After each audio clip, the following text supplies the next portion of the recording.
Monsieur, vous êtes en état d'arrestation. Main derrière le dos, maintenant. La carte clé de l'hôtel tomba de la poche du jean de Jenna comme un aveu gravé dans le plastique. Je me tenais là, dans notre chambre à coucher exiguë, la tenant entre mes doigts, sentant le poids de 20 ans de mariage s'effriter en poussière. Mason Burke, c'est moi. 38 ans, ancien ingénieur d'aciérie, maintenant superviseur de maintenance chez Hartwell Industrial, après que la fusion ait décimé la moitié de nos effectifs. J'aurais dû m'en douter. Diable, peut-être que je l'avais vu venir et que j'ai simplement choisi d'ignorer les signes comme un idiot. Qu'est-ce que c'est ? Ai-je demandé quand Jenna entra dans la chambre, ses cheveux encore humides après sa douche. Elle jeta un coup d'œil à la carte clé et ne broncha même pas, conférence de travail le week-end dernier. J'ai dû oublier de la jeter. Hampton à 20 mètres d'ici. Quel genre de conférence de travail nécessite une chambre d'hôtel si près de la maison? Le genre où je devais divertir des clients jusqu'à minuit, dit-elle, me frôlant pour prendre ses boucles d'oreilles sur la commode. Tu ne comprendrais pas. Ton idée de divertir un client, c'est de lui payer une bière au Murphy's Tavern. Cela piqua car c'était vrai. Je n'avais jamais été bon avec les gens comme Jenna l'était. Elle travaillait au RH chez Lennox Solutions, un contractant privé qui s'occupait de la logistique pour l'industrie de la défense. Beaucoup d'argent, la culture d'entreprise, tout ce dont je n'avais jamais fait partie, tout ce qu'elle semblait vouloir de plus en plus dernièrement. Quel client, ai-je insisté. Elle se retourna et, pour la première fois depuis des mois, je vis de la vraie colère dans ses yeux au lieu de l'indifférence habituelle. Jésus-Christ, Mason, tu vas vraiment m'interroger pour une carte clé d'hôtel? Je me tue à la tâche pour qu'on tienne le coup pendant que tu bricoles des machines cassées pour 12 $ de l'heure.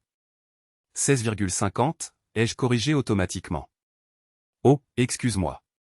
16,50, ça change tout. Elle attrapa son sac et se dirigea vers la porte. Je vais être en retard. Certains d'entre nous ont de vraies carrières dont il faut se soucier.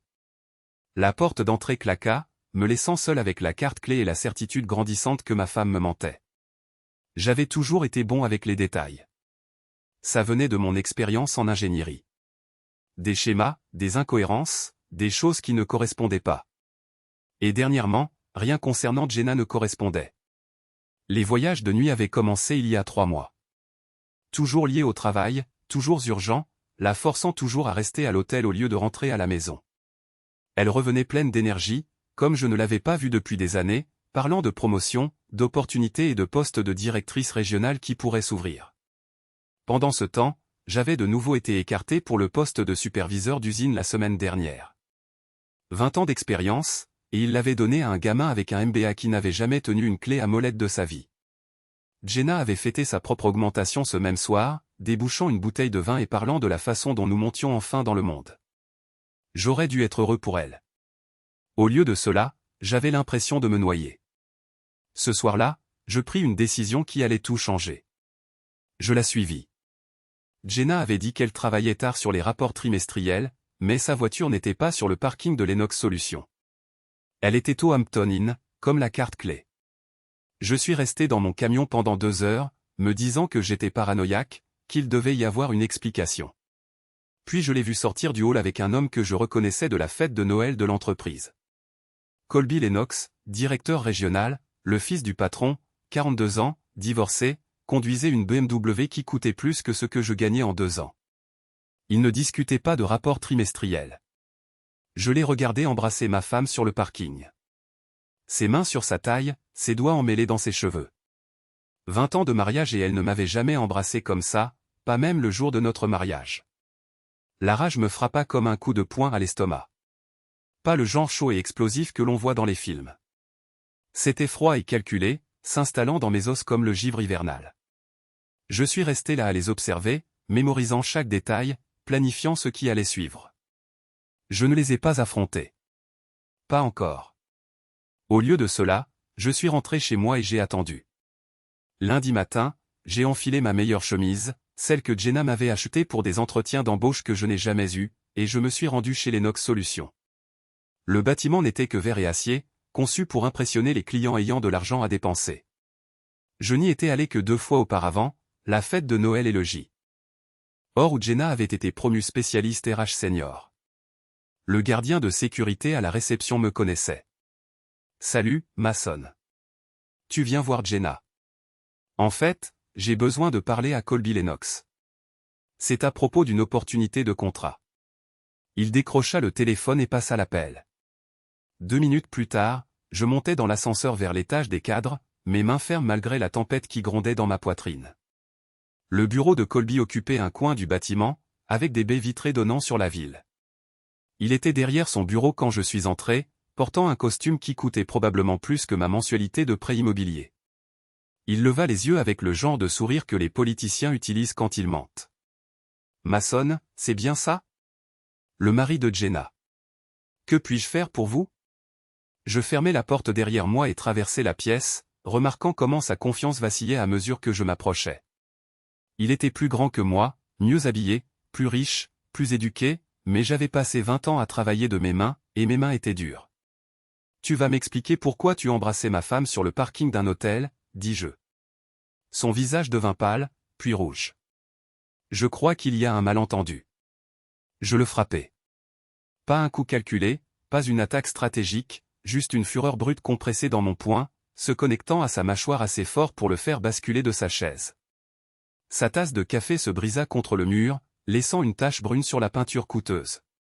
À travers la paroi vitrée de son bureau, je pouvais voir les gens interrompre leur conversation, leur téléphone sortant pour filmer ce qui se passait. Colby était au sol, du sang coulant de sa bouche, me regardant avec un mélange de peur et d'indignation. Espèce de fou furieux, dit-il, se débattant pour se relever. Je vais te faire arrêter. Vas-y et dis à tout le monde pourquoi. La sécurité arriva avant qu'il ne puisse répondre. 2 gardes, tous 2 plus grands que moi, tous 2 ayant l'air de préférer être n'importe où ailleurs. J'en connaissais un, Chuck. Nous étions allés au lycée ensemble avant que sa famille ne déménage. Allez, Mason, dit Chuck. Faisons ça en douceur. J'aurais pu faire ça en douceur. J'aurais dû faire ça en douceur. Mes 20 ans à avaler les déceptions et à regarder d'autres personnes obtenir ce pourquoi j'avais travaillé m'avaient laissé sans rien à perdre. Le combat dura peut-être 30 secondes. Chuck tomba quand je le pris avec un coup de coude au plexus solaire. L'autre garde, un gamin qui semblait avoir appris ses mouvements sur YouTube, hésita assez longtemps pour que je prenne un presse-papier sur le bureau de Colby et menace de l'utiliser. À ce moment-là, la moitié du bureau regardait à travers les parois vitrées, les téléphones enregistrant tout. Je pouvais voir Jenna se frayer un chemin à travers la foule, son visage blanc de choc et d'embarras. « Mason, arrête !» cria-t-elle. Je la regardais vraiment, et je vis une étrangère. La femme que j'avais épousée, la femme que j'avais aimée pendant 20 ans, me regarda comme si j'étais quelque chose de dégoûtant qu'elle avait gratté de sa chaussure. Trop tard pour ça, dis-je. Plus de sécurité arriva. De la vraie sécurité cette fois, pas des flics de location. Je les laissai me menotter sans résistance. Je sortis par le hall, la tête haute, tandis que des dizaines d'employés me fixaient et chuchotaient. Quelqu'un avait déjà posté une vidéo du combat en ligne. Au moment où j'ai été libéré sous caution 6 heures plus tard, elle avait été vue 50 000 fois. J'ai été licencié de Hartwell Industrial cet après-midi-là. Licencié pour comportement inconvenant et pour avoir attiré une attention négative sur l'entreprise. 20 ans de service et il ne pouvait pas se débarrasser de moi assez vite. Jenna m'attendait quand je suis rentré, ses valises faites, son visage impassible. Je reste chez ma sœur, dit-elle. N'essaie pas de me contacter. Alors, c'est tout. 20 ans et tu t'en vas comme ça. Tu m'as humilié devant toute mon entreprise. Tu as agressé mon patron. Qu'est-ce que tu pensais qu'il allait se passer? Je pensais que tu pourrais t'excuser de m'avoir trompé. Elle rit d'un rire sec et amer. Tromperie? C'est comme ça que tu appelles ça quand quelqu'un apprécie enfin ce que j'ai à offrir? Ce que tu as à offrir? Tu veux dire coucher avec le fils du patron? Je veux dire, l'ambition, la motivation, des choses que tu as abandonnées il y a longtemps. Elle attrapa sa valise. Colby voit du potentiel en moi. Il croit en moi. La dernière fois que tu as fait ça, c'était quand? Je voulais argumenter, lui faire remarquer toutes les fois où j'avais soutenu sa carrière pendant que la mienne stagnait. Mais en regardant son visage, je réalisais qu'elle croyait sincèrement ce qu'elle disait. Dans son esprit, j'étais le méchant de cette histoire. Bonne Contin. Oation, dis-je. Après son départ, Je me suis assis dans notre maison vide et j'ai attendu que la douleur me frappe. Elle ne vint jamais. Au lieu de cela, je sentis quelque chose de plus froid s'installer à la place de mon mariage. Un but. Mon téléphone vibra avec un SMS d'un numéro inconnu. Tu ne mérites pas ce qu'elle a dit de toi. Vérifie tes emails. Drew. Drew Patterson, une amie de Jenna du travail, l'une des rares collègues qui avait toujours été convenable avec moi lors des événements d'entreprise. J'ouvris mon ordinateur portable et trouvai l'email qu'elle avait envoyé, un fichier vidéo sans objet. La vidéo provenait d'une caméra de sécurité de bureau montrant Jenna et 3 autres femmes dans ce qui ressemblait à une salle de pause. L'horodatage datait d'il y a 2 semaines. Je pouvais lire sur les lèvres assez bien pour saisir l'essentiel de la conversation. Mason n'est qu'un pis-aller en attendant que je puisse trouver mieux, disait Jenna, riant en faisant un geste avec sa tasse de café. 20 ans de poids mort. Au moins Colby sait comment traiter une femme. Une des autres femmes dit quelque chose que je ne pus distinguer, et Jenna rit de nouveau. S'il te plaît. Mason pense que changer l'huile de son camion compte comme une expertise mécanique. Colby m'offre un poste régional. De l'argent réel, un vrai respect.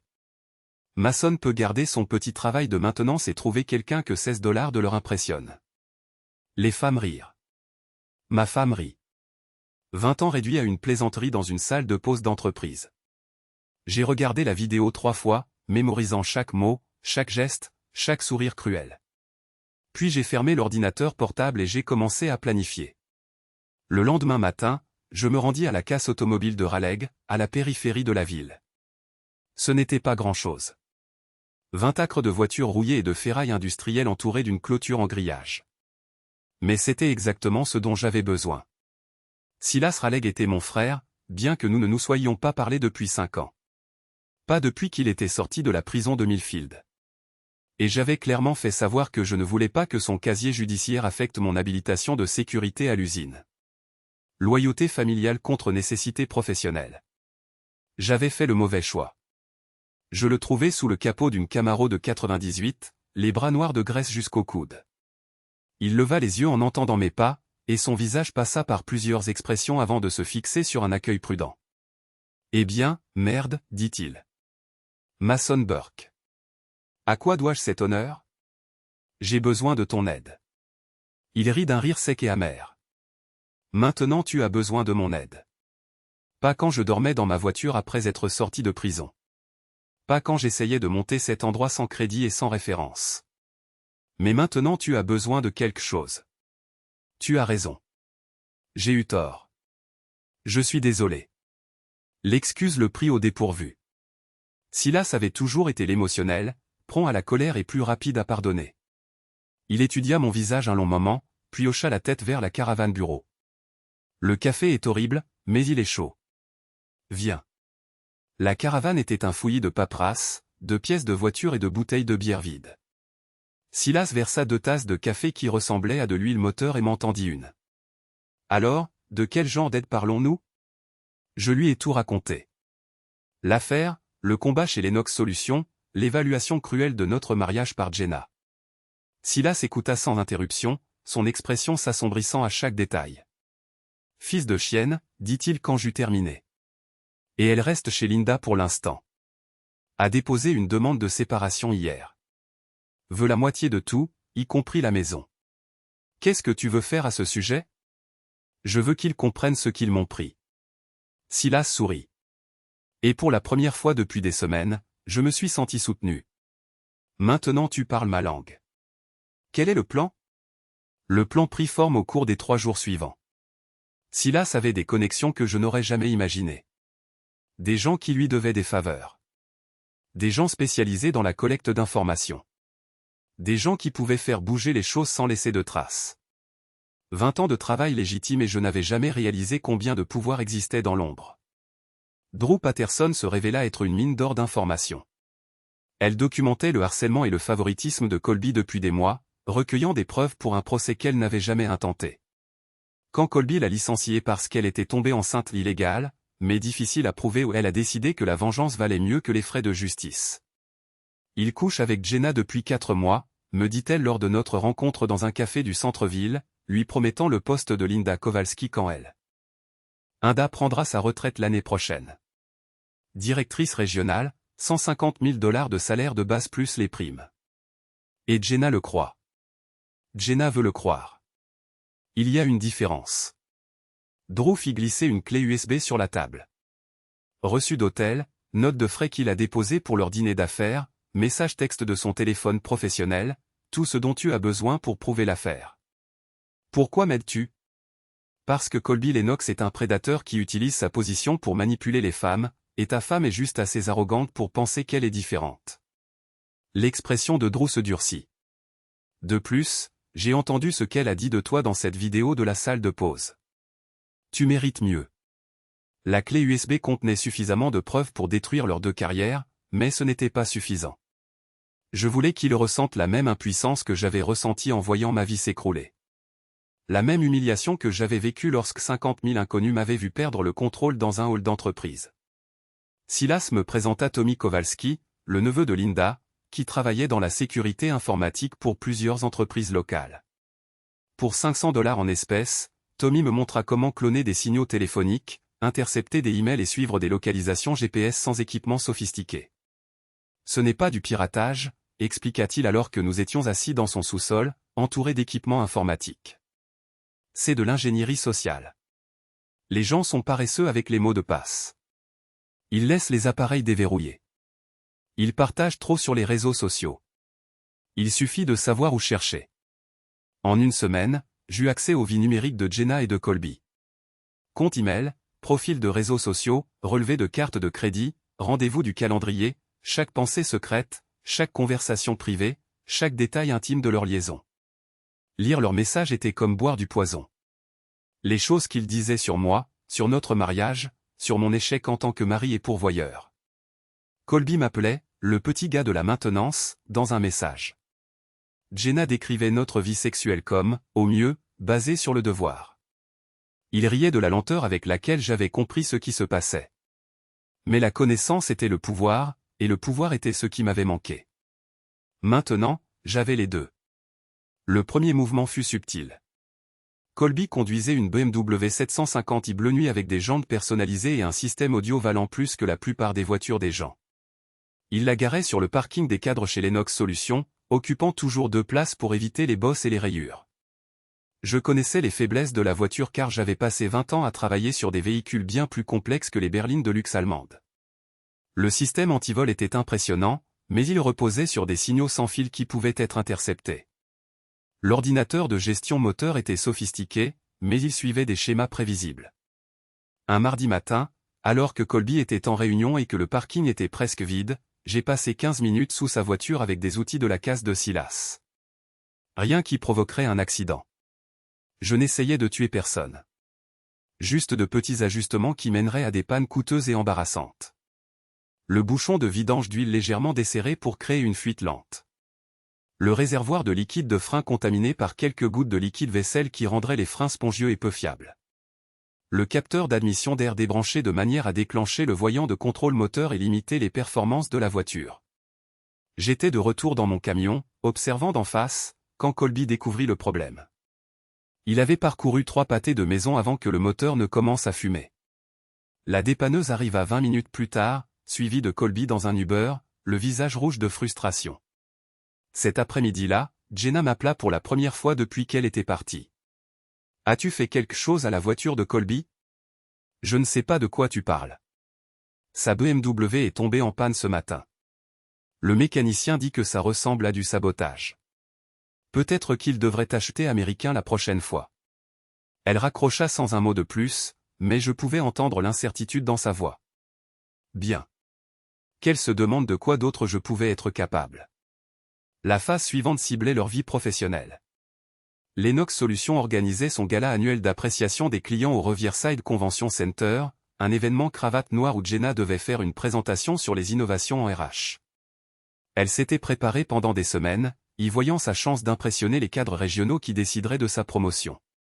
Tommy m'avait aidé à comprendre les systèmes du centre de convention. Lors d'une visite de reconnaissance la semaine précédente. Le bâtiment était ancien, réaménagé avec une technologie moderne qui ne s'intégrait pas toujours harmonieusement. Le système d'extinction d'incendie, en particulier, était sensible aux interférences électromagnétiques. Je suis arrivé au centre de convention 2 heures avant l'événement, vêtu de la combinaison et du badge que Tommy m'avait fourni.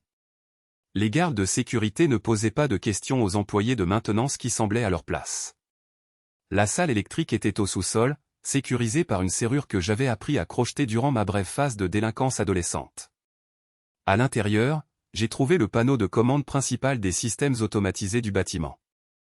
20 minutes de travail minutieux avec le générateur de signaux, et j'avais ce dont j'avais besoin. Le gala battait son plein quand j'ai déclenché la séquence. D'abord, les lumières vacillèrent, assez subtilement pour ressembler à un problème électrique. Puis, le système sonore se coupa pendant 30 secondes pendant l'introduction de Jenna. Enfin, alors qu'elle commençait sa présentation sur la création d'environnements de travail synergiques, les systèmes de gicleurs s'activèrent dans toute la salle de bal principale. Le chaos. 300 personnes en tenue de soirée se précipitant vers les sorties tandis que l'eau pleuvait sur les costumes coûteux et les robes de créateurs. Le matériel de présentation de Jenna détruit. Ses cheveux collés à sa tête. Son moment de carrière soigneusement planifié réduit à une catastrophe sur les réseaux sociaux. J'ai regardé depuis le parking alors que les véhicules d'urgence arrivaient et que les invités sortaient du bâtiment, beaucoup d'entre eux enregistrant des vidéos sur leur téléphone. Au matin, le hashtag Lennox Galafel était tendance localement, et la présentation détrempée de Jenna avait été transformée en une douzaine de mèmes.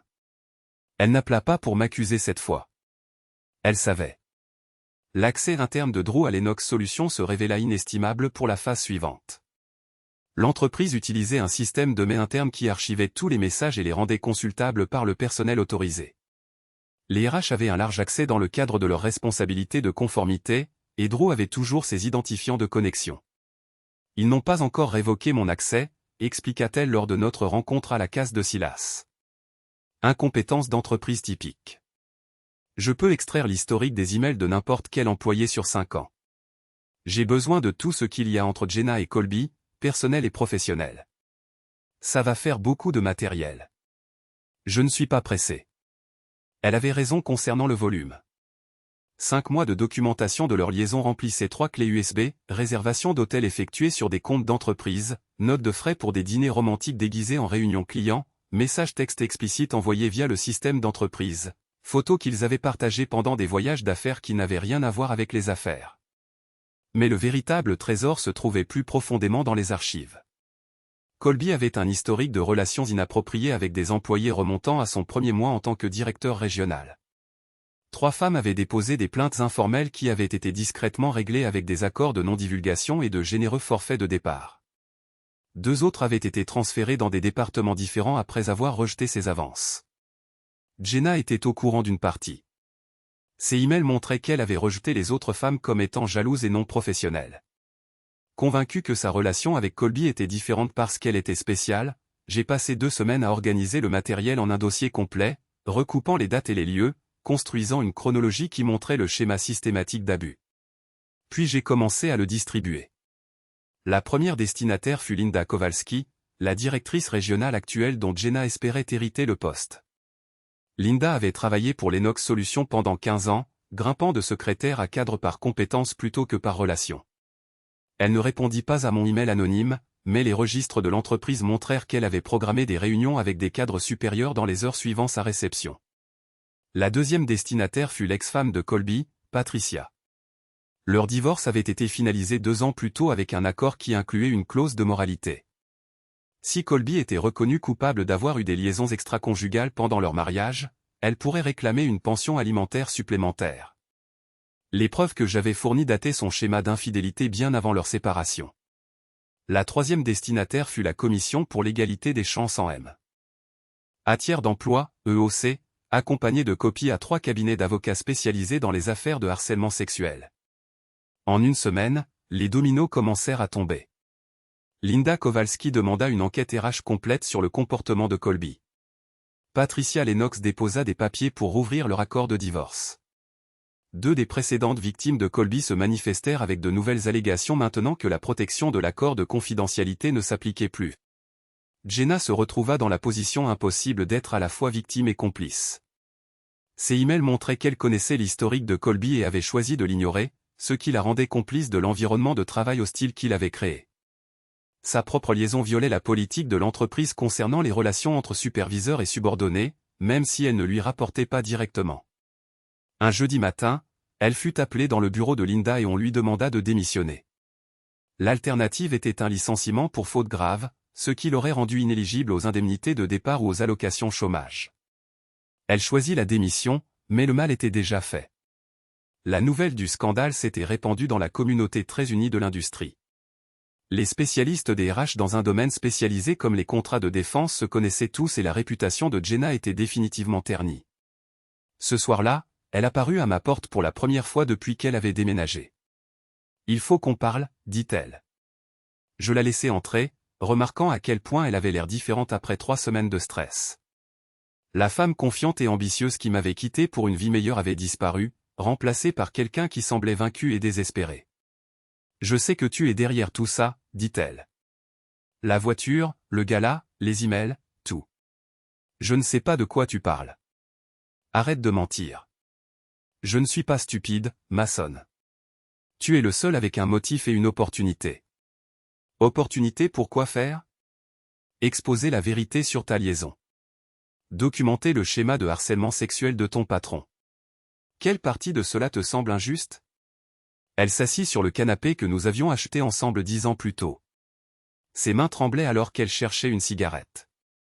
J'ai fait des erreurs. D'accord. Mais tu es en train de détruire toute ma carrière pour une relation qui était déjà en train de se terminer. Terminer? Colby et moi. Ce n'était pas sérieux.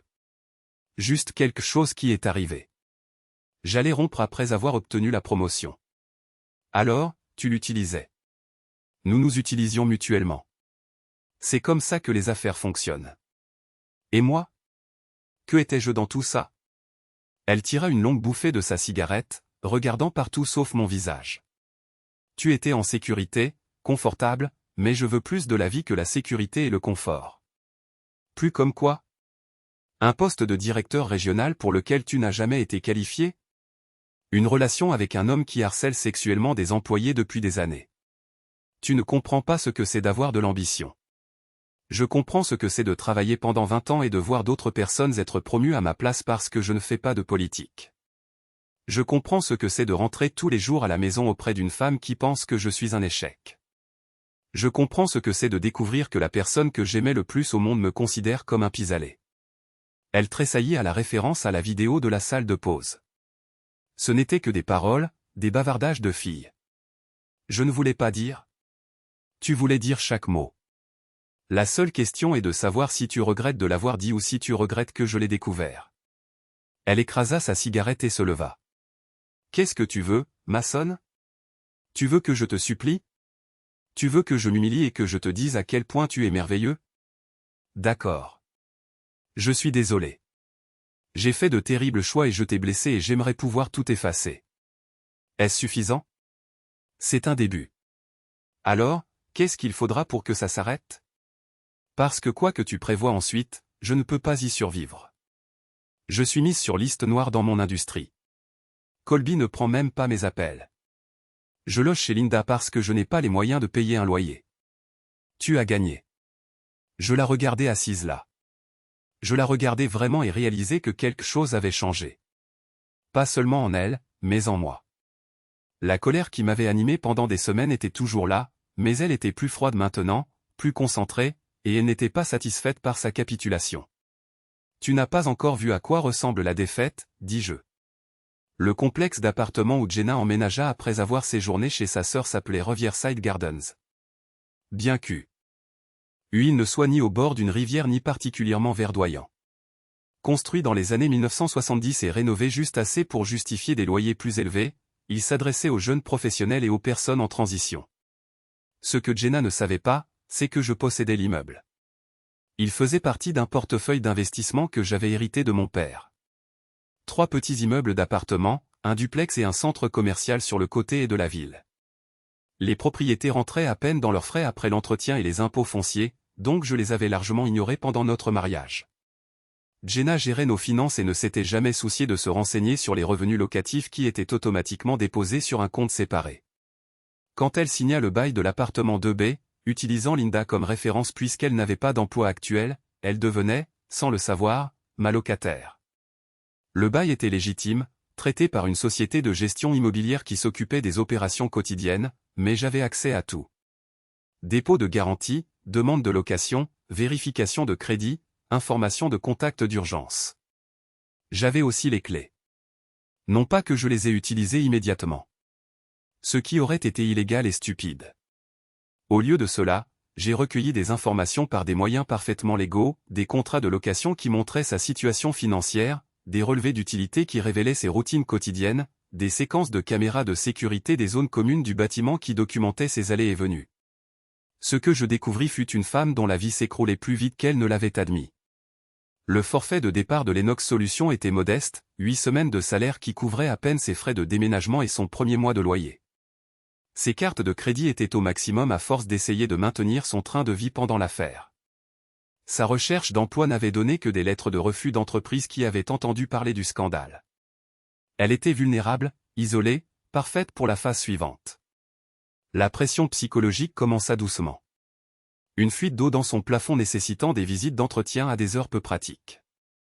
Des problèmes intermittents avec le système de chauffage qui rendait son appartement inconfortablement froid. Des plaintes pour bruit de voisins fictifs qui entraînaient des visites de la société de gestion immobilière. Chaque incident était individuellement explicable, le genre de problèmes normaux d'appartement que n'importe quel locataire pourrait rencontrer. Mais pris ensemble, ils créaient un schéma de harcèlement qui faisait sentir à Jenna qu'elle perdait le contrôle de son environnement. Elle se plaignit à la société de gestion immobilière qui essayait sincèrement d'aider. Ils envoyèrent des techniciens de maintenance, ajustèrent les crédits de loyer pour son inconvénient, et promirent d'enquêter sur les plaintes pour bruit. Mais les problèmes persistèrent parce que ce n'étaient pas des problèmes aléatoires de l'immeuble. C'était une guerre psychologique soigneusement orchestrée. La percée vint quand elle m'appela directement. « Je sais que tu possèdes l'immeuble », dit-elle sans préambule. J'étais assis dans la caravane bureau de Silas, observant la casse à travers une fenêtre sale, tandis qu'elle s'effondrait au téléphone. « Je possède plusieurs bâtiments. »« De quel bâtiment parles-tu » ? Riverside Gardens, mon appartement. L'endroit où je ne peux pas dormir convenablement parce que le chauffage ne cesse de se couper et que l'eau goutte de mon plafond chaque fois qu'il pleut. On dirait que tu devrais parler à la société de gestion immobilière. Je leur ai parlé. Ils pensent que je suis folle. Tout fonctionne parfaitement quand leur technicien de maintenance se présente. Peut-être que tu es folle. Ce ne serait pas la première fois que le stress affecte la perception de la réalité de quelqu'un. Le silence s'étira assez longtemps pour que je me demande si elle avait raccroché. Quand elle parla enfin, sa voix était à peine plus qu'un murmure. « Qu'est-ce que tu attends de moi ? Je veux que tu comprennes ce que l'on ressent quand on est impuissant. Voir sa vie s'écrouler pendant que d'autres personnes prennent des décisions qui affectent ton avenir. Réaliser que tout ce que tu croyais être un terrain solide n'était en fait que des sables mouvants. Je comprends. D'accord, tu as fait passer ton message. Je t'ai blessé et maintenant tu me blesses en retour. Nous sommes à égalité. Nous ne sommes pas près d'être à égalité. Cette nuit-là, j'ai utilisé mes clés pour la première fois, non pas pour entrer dans son appartement. Cela aurait été une effraction. Au lieu de cela, j'ai accédé à la salle mécanique de l'immeuble et j'ai effectué des ajustements au système qui desservait spécifiquement son unité. La vanne de contrôle du chauffage calibrée pour fournir une température incohérente. Le régulateur de pression d'eau réglé pour provoquer des fluctuations occasionnelles. Le panneau électrique câblé pour créer des surtensions qui endommageraient les appareils électroniques sensibles. Lorsque Jenna se réveilla le lendemain matin, son ordinateur portable était mort et son appartement était gelé. Elle appela la société de gestion immobilière qui envoya un technicien dans les 2 heures. Il trouva tout en parfait état de fonctionnement et suggéra qu'elle pourrait vouloir consulter un médecin pour des problèmes de santé liés au stress. Cet après-midi-là, elle se présenta à la casse. « Je veux parler », dit-elle, debout devant la clôture en grillage, comme si elle avait peur de s'approcher. Silas leva les yeux du moteur qu'il reconstruisait. « Tu veux que je la chasse ? » ?»« Non. Laisse-la entrer. » Elle se fraya prudemment un chemin à travers le labyrinthe de voitures accidentées et de ferrailles industrielles, ses vêtements de créateur semblant absurdes dans ce décor. Je travaillais sur une transmission d'une Chevrolet démolie, les mains noires de graisse, quand elle m'atteignit. « Bel endroit, dit-elle, regardant autour du chaos organisé de métal tordu et de pièces récupérées. Ça remplit son but, c'est quoi ? Te cacher du monde réel? Construire quelque chose. Tu ne comprendrais pas le concept. Elle tressaillit à l'insulte, mais insista. Je suis venu te faire une offre. J'écoute. Je confesserai tout publiquement. L'affaire, les mensonges, les choses que j'ai dites sur toi. Je dirai à tout le monde que tu étais un bon mari et que j'étais égoïste et stupide. Je te donnerai le divorce aux conditions que tu voudras. Arrête juste de me torturer. Torture est un mot fort. Comment appellerais-tu ça alors? Je posai ma clé à molette et la regardai directement. Justice? Ce n'est pas la justice. C'est la vengeance. Quelle est la différence? Elle n'avait pas de réponse à cela. Ou peut-être que si, mais elle était trop fatiguée pour discuter. Le combat avait quitté son corps au cours des dernières semaines, remplacé par la résignation et la peur. Qu'est-ce qu'il faudra? Demanda-t-elle. Je n'ai pas encore décidé. Mason, s'il te plaît. Je n'en peux plus. Je n'ai pas dormi depuis des jours. Je ne trouve pas de travail. Je ne peux même plus faire confiance à mon propre appartement. Tu as déjà gagné. Est-ce le cas? Parce que de là où je suis, tu penses toujours que c'est une question de gagner ou de perdre. Tu penses toujours que je fais ça parce que mes sentiments ont été blessés. Alors, de quoi s'agit-il? Je me retournai vers la transmission, la renvoyant sans un mot de plus. Elle resta là pendant plusieurs minutes, attendant une réponse qui ne vint jamais. Finalement, elle retraversa la casse et partit en voiture. Cette nuit-là, je passai l'appel qui allait mettre en marche la phase finale. L'usine Hartwell Industrial était fermée depuis 6 mois. Une autre victime de la consolidation des entreprises et de la concurrence étrangère. Le bâtiment restait vide au nord de la ville, entouré d'une clôture en grillage et de panneaux interdits d'entrée et que personne ne prenait la peine de faire respecter. J'avais les clés car j'avais fait partie de l'équipe restreinte qui avait fermé l'endroit, sécurisant l'équipement et préparant l'installation pour une éventuelle démolition. L'entreprise avait oublié de me redemander les clés quand elle m'avait licencié, et j'avais oublié de les rendre. L'usine était parfaite pour ce que j'avais en tête. Isolée, abandonnée, remplie des fantômes de 20 ans de ma vie professionnelle. Si j'allais mettre fin à cette histoire, il fallait que cela se passe là où tout avait commencé. J'ai passé 3 jours à préparer l'espace, utilisant l'équipement de la case de Silas pour créer ce dont j'avais besoin. Des caméras industrielles positionnées pour capturer plusieurs angles. Des projecteurs alimentés par des générateurs portables, une installation de diffusion en direct rudimentaire mais fonctionnelle qui diffuserait tout sur les plateformes de médias sociaux en temps réel. Le message que j'ai envoyé à Jenna et Colby était simple, réunion de règlement ce soir à 21h. Entrée principale de Hartwell Industrial. Venez seul et apportez toutes les preuves que vous avez de mon harcèlement. Il est temps de régler ça comme des adultes. Colby répondit le premier, tu es fou si tu penses que je vais te rencontrer ou que ce soit.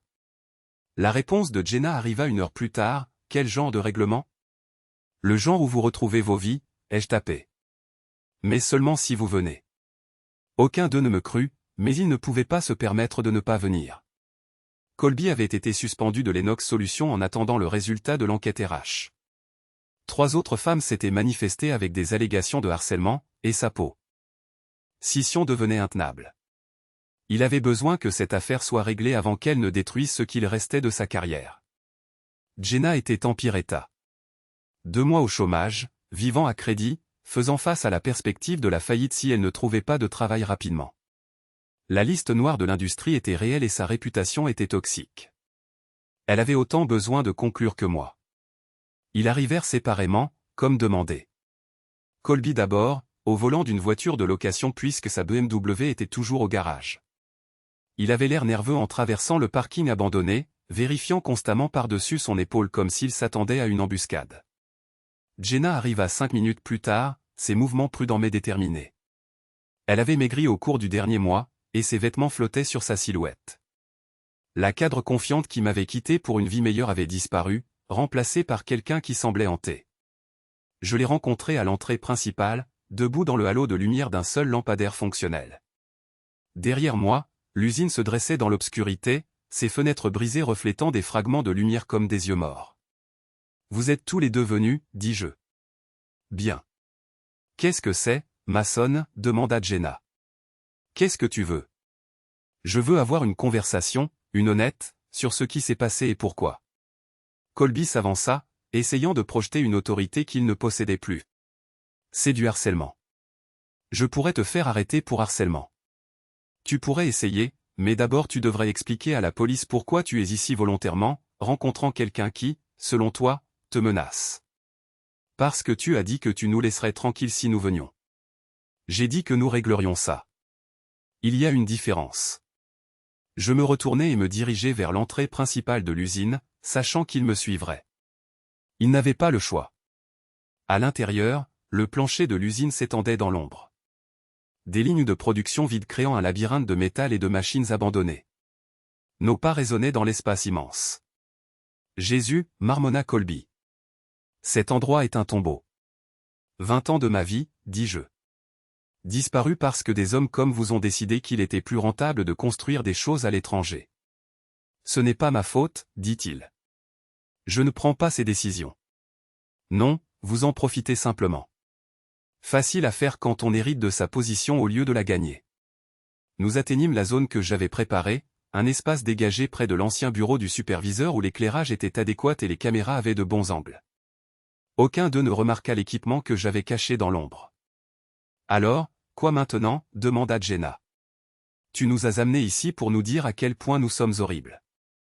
Nous le savons déjà. Vraiment? Parce que de là où je suis, vous semblez tous les deux penser que vous êtes des victimes dans cette histoire. Nous avons fait des erreurs, dit Colby. Mais ce que tu as fait va bien au-delà d'une réponse proportionnée. Tu as détruit nos carrières, nos réputations, nos vies. À un certain point, la vengeance devient pathologique. La vengeance suppose que j'ai fait quelque chose de mal. Tout ce que j'ai fait, c'est exposer la vérité sur qui vous êtes vraiment. Tu as saboté ma voiture. Prouve-le. Tu as piraté le système d'extincteur au gala. Prouve-le. Tu as envoyé ces emails au siège social, à mon ex-femme, au gouvernement. Ces emails contiennent la documentation de votre propre comportement, de vos propres mots, de vos propres choix. Si cela a détruit votre carrière, peut-être que le problème n'est pas le messager. Jenna s'interposa entre nous, les mains levées en signe de reddition. Arrêtez. Vous deux. Arrêtez juste. Cela n'accomplit rien. Qu'est-ce qui accomplirait quelque chose, lui demandai-je. Je ne sais pas. Le pardon. Avancer. Continuer nos vies. Des mots faciles de la part de quelqu'un qui a jeté 20 ans de mariage pour une promotion qu'elle n'allait jamais obtenir. Tu ne sais pas ça. N'est-ce pas? Colby, parle-lui du contrat de Linda Kowalski. Le visage de Colby devint pâle. Quoi? Le contrat de Linda, celui qui prolonge son emploi de 3 ans supplémentaires avec des clauses de renouvellement automatique. Le contrat qui rend impossible l'ouverture de son poste dans un avenir prévisible. Jenna se tourna pour regarder Colby, confusion et réalisation naissante se battant sur son visage. De quoi parle-t-il? Ce n'est pas comme ça que ça marche. Il savait, continuai-je. Il savait qu'aucun poste de directeur régional n'allait s'ouvrir. Il savait qu'il te mentait depuis le début. Tu ne montais pas en grade, Jenna. Tu étais utilisé. Ce n'est pas vrai, dit-elle. Mais sa voix était faiblée. Incertaine. Demande-lui. Demande-lui quand il comptait te dire que le poste pour lequel tu as détruit notre mariage n'existe pas. Colby recula, mettant de la distance entre lui et la colère croissante de Jenna. C'est compliqué. Il y a toujours des opportunités pour la bonne personne. Espèce de... chuchota TL. Tu savais. Tu savais tout le temps. Je t'ai donné ce que tu voulais, l'excitation, la passion, quelqu'un qui appréciait tes ambitions. Elle le gifla fort. Le son résonna dans l'usine vide comme un coup de feu. Tu m'as donné des mensonges, exactement comme Mason l'a dit. Tu m'as utilisé pour le sexe et tu m'as jeté quand je suis devenue gênante. Ce n'est pas ce qui s'est passé. Alors, qu'est-ce qui s'est passé? Explique-moi comment coucher avec une subordonnée mariée et lui promettre un poste qui n'existe pas compte comme de l'appréciation. Colby regarda autour de lui désespérément, comme si les machines abandonnées pouvaient lui offrir une voie d'évacuation. Écoute, j'ai peut-être fait des promesses que je ne pouvais pas tenir. Mais tu étais consentante, plus que consentante. Tu m'as autant dragué que je t'ai dragué parce que tu étais mon patron. Parce que tu avais du pouvoir sur ma carrière et mon avenir. Et tu as utilisé ce pouvoir pour la manipuler, dis-je. Tout comme tu as manipulé les autres, Drew, Patricia, les femmes qui ont déposé des plaintes. C'est un schéma chez toi. Je n'ai jamais forcé personne à faire quoi que ce soit. Tu n'en avais pas besoin. Tu as juste fait comprendre que la coopération serait récompensée et la résistance punie. Ce n'est pas de la séduction, Colby. C'est de la coercition. Il se redressa, essayant de projeter l'autorité qu'il avait autrefois possédée. Vous êtes tous les deux pathétiques. Jenna, tu étais désespérée d'échapper à ton mariage sans issue avec un gardien glorifié. Mason, tu étais tellement inconscient des besoins de ta femme qu'elle a dû chercher ailleurs pour s'épanouir. Je n'ai pas créé cette situation. J'ai juste fourni une alternative. Une alternative qui a tout détruit sur son passage, dis-je. C'est la vie. Les gens font des choix. Parfois, ces choix ont des conséquences. Tu as raison à ce sujet. Je plongeai la main dans ma veste et en sortis une tablette, son écran déjà lumineux avec les commentaires en direct des spectateurs qui regardaient notre conversation en temps réel. Jenna et Colby fixèrent l'appareil avec horreur. « Qu'est-ce que c'est » demanda Jenna. « Des conséquences, dis-je. Tout ce que nous avons dit ce soir a été diffusé en direct sur Facebook, YouTube, Twitter et Instagram. 15 000 spectateurs et ça augmente. Vous nous avez enregistrés sans consentement, dit Colby. C'est illégal. Pas dans cet état. Tant qu'une des parties à la conversation consent à l'enregistrement, c'est parfaitement légal, et moi, je consens tout à fait. Jenna essaya de saisir la tablette, mais je la retirai. Tu ne peux pas faire ça. Tu ne peux pas détruire ce qui reste de nos vies pour ton divertissement. Je ne le fais pas pour le divertissement. Je le fais pour la responsabilité. Pendant 20 ans, j'ai vu des gens comme Colby s'en tirer avec des choses qui auraient détruit des gens ordinaires. J'ai vu des gens comme toi justifier la trahison parce qu'elle servait tes ambitions. Ce soir, tout le monde va voir qui vous êtes vraiment quand vous pensez que personne ne regarde. S'il te plaît, dit-elle, et pour la première fois depuis le début de tout ça, j'entendis une véritable désespoir dans sa voix. S'il te plaît, ne fais pas ça. Je ferai tout ce que tu veux. Je signerai n'importe quel papier, ferai n'importe quelle déclaration publique, disparaîtrai de ta vie pour toujours. Ne m'humilie juste pas devant le monde entier. Pourquoi pas? Tu m'as humilié devant tes collègues. Tu m'as humilié devant mon employeur. Tu m'as humilié devant 50 000 inconnus quand cette vidéo de notre combat est devenue virale. Qu'est-ce qui rend ton humiliation plus importante que la mienne? Parce que je suis désolé. Parce que je sais que j'ai eu tort. Parce que j'ai appris de ça. Vraiment? Ou regrettes-tu juste d'avoir été prise? Elle ouvrit la bouche pour répondre, puis la referma. La question resta suspendue dans l'air comme de la fumée. Colby, pendant ce temps, s'était dirigé vers la sortie. Je ne reste pas pour cette crise psychologique. Vous voulez vous torturer mutuellement? Allez-y. Mais j'en ai fini. Il se tourna pour partir, mais Silas sortit des ombres, lui barrant le chemin. Mon frère ressemblait exactement à ce qu'il était, un ex-détenu qui avait passé 5 ans à soulever des poids dans une prison d'État. Colby s'arrêta de marcher. Personne ne part tant que nous n'avons pas fini, dit Silas. C'est un enlèvement, une séquestration. Vous ne pouvez pas. Je peux faire ce que je veux. C'est une propriété privée, et vous êtes ici volontairement. Si vous voulez partir, vous êtes libre d'essayer.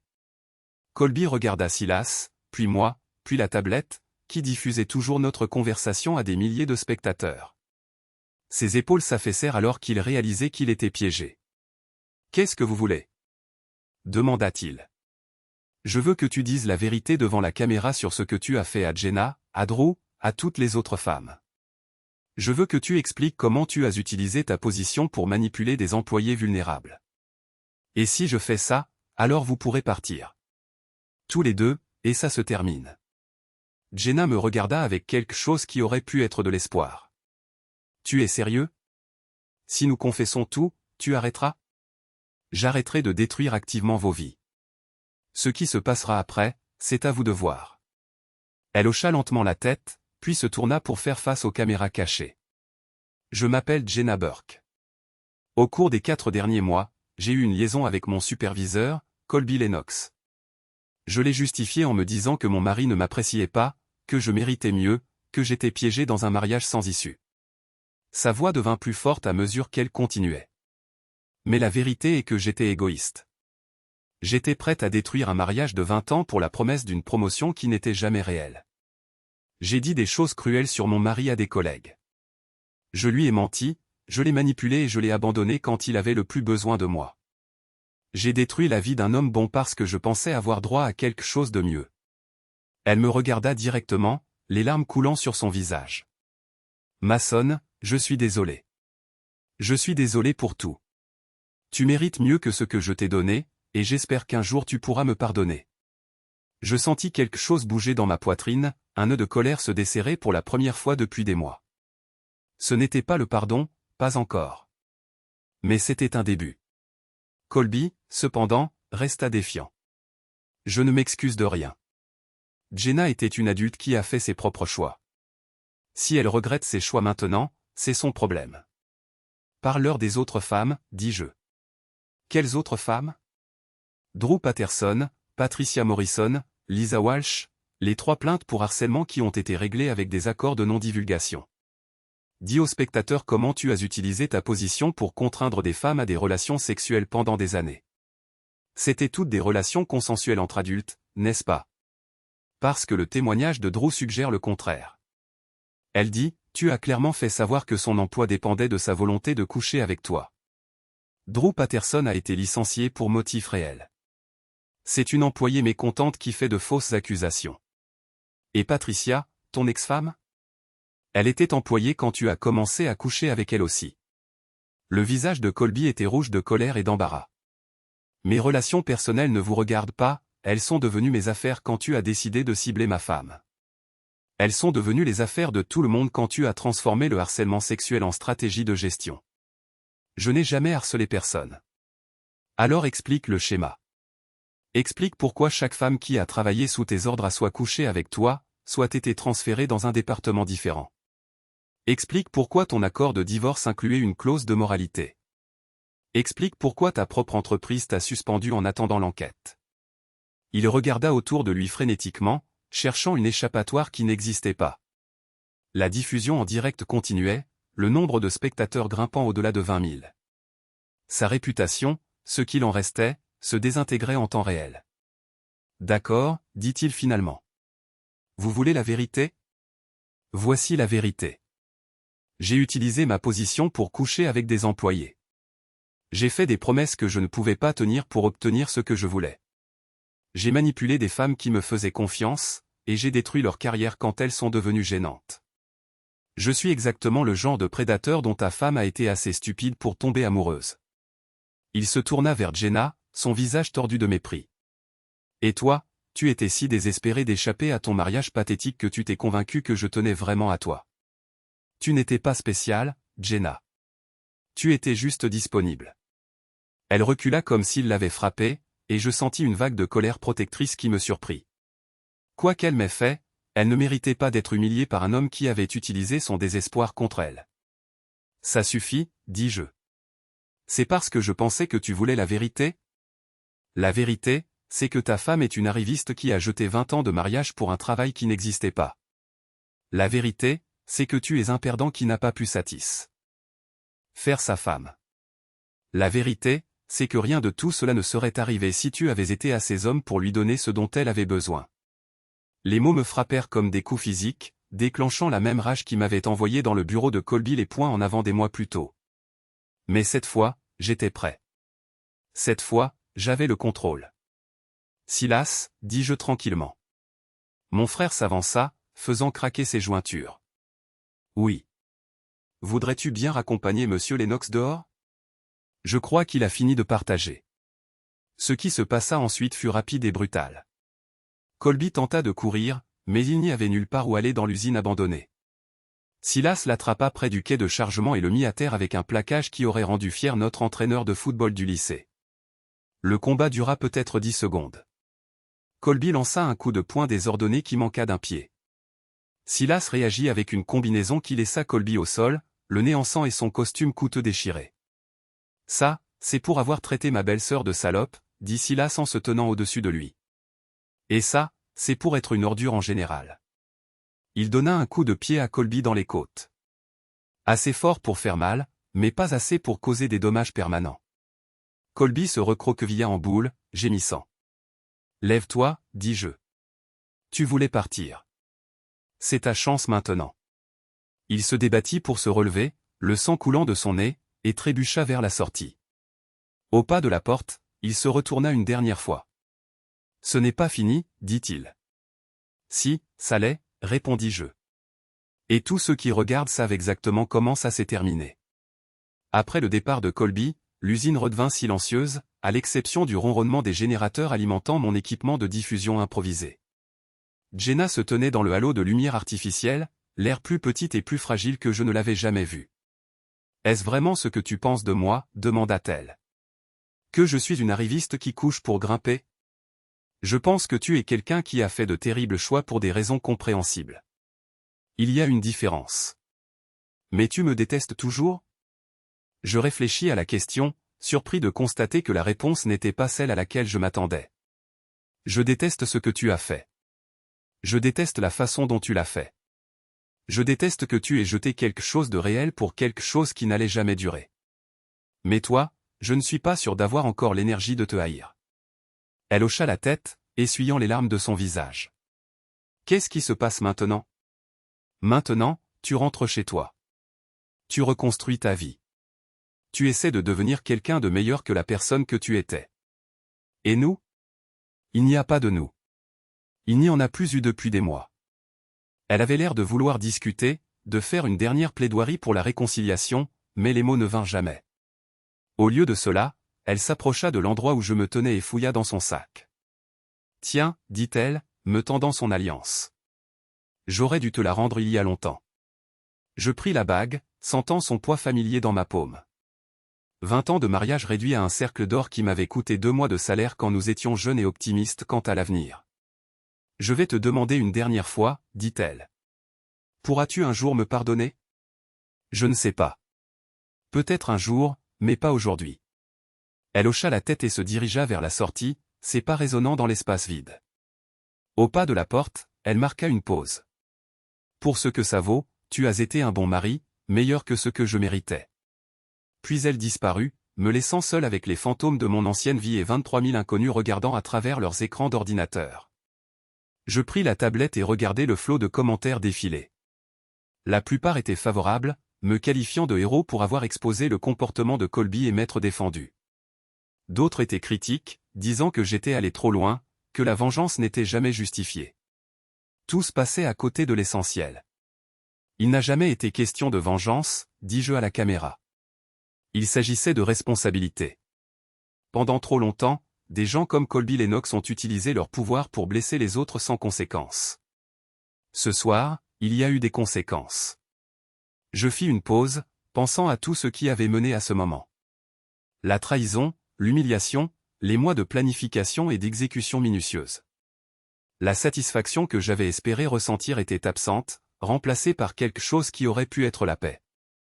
Ma femme a fait des choix qui ont détruit notre mariage. Mon patron a fait des choix qui ont détruit ma carrière. Il pensait que ces choix n'auraient pas d'importance parce qu'ils avaient affaire à quelqu'un d'impuissant. Quelqu'un qui allait simplement accepter ce qui s'était passé et passer à autre chose. Le nombre de spectateurs avait dépassé les 30 000, les commentaires défilant trop vite pour être lus. Je devenais de nouveau viral, mais cette fois, c'était à mes conditions. Ils avaient tort.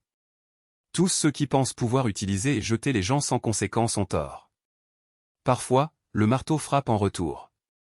Je tendis la main et éteignis la diffusion en direct, coupant la connexion avec le monde extérieur. L'usine tomba dans l'obscurité alors que j'éteignais les générateurs, ne laissant que la lueur lointaine des lampadaires filtrant à travers les fenêtres brisées. Silas apparut à mes côtés, se matérialisant des ombres comme s'il attendait son signal. Alors, c'est tout. C'est